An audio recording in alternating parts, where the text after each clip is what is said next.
Les mots humains, par eux-mêmes, sont défectueux. Il est bien sûr très difficile de créer un langage approprié à cette réalité divine, indicible, mystique, qui se trouve au plus profond de notre cœur, ce lieu céleste où Dieu y réside, où la communication peut s'établir.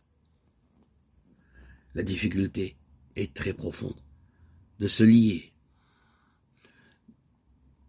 de s'unir avec ce lien. La nature humaine dont Jésus fut revêtu connaissait les traces du péché. La langue même que, jeune enfant, Jésus apprit à balbutier portait aussi la marque du péché. Elle n'était pas pure comme le Verbe de Dieu est pur. Argent purifié 7 fois au creuset de la terre, psaume 11, 7.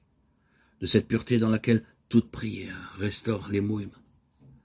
De même que Jésus a dû conquérir sur notre péché sa perfection d'homme, de même, il a dû arracher sa prière à notre refus, à travers des mots humains encore inadéquats. Comme homme lui-même a dû apprendre à prier, il n'a pu le faire que là où il a approché de plus près notre péché, dans la tentation. Impossible d'écrire sur la prière sans parler de péché et de tentation. Car aucune autre prière ne peut naître en l'homme que celle qui crie des profondeurs, de la faiblesse. Une prière qui est tangente au cercle du péché. Psaume 129, 1.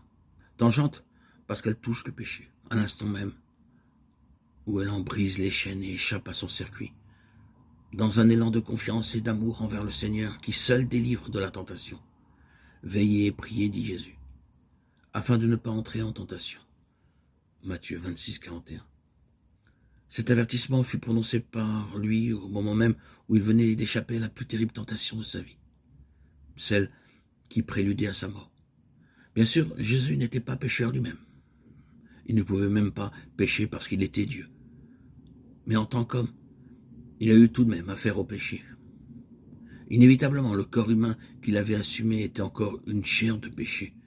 Colossiens 1, 22, Romains 8, 3. Il ne pouvait en être autrement. L'humanité entière attendait Jésus pour être racheté de cet état de péché. C'est pourquoi Jésus devait faire un bout de chemin avec les hommes jusqu'à se faire tout proche du péché. Seul le mystère du trop grand amour de Dieu. Comme s'exprime saint Paul, Éphésiens 2, 4, rend un peu compte de la folie de pareille aventure.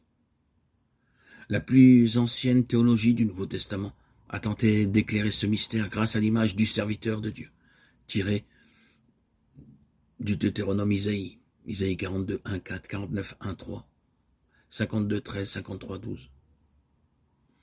Par amour, Jésus s'abaisse en un vertigineux mouvement de descente, toujours plus profondément parmi les hommes et jusque parmi les pécheurs. Ainsi se révèle l'amour de Dieu pour les pécheurs.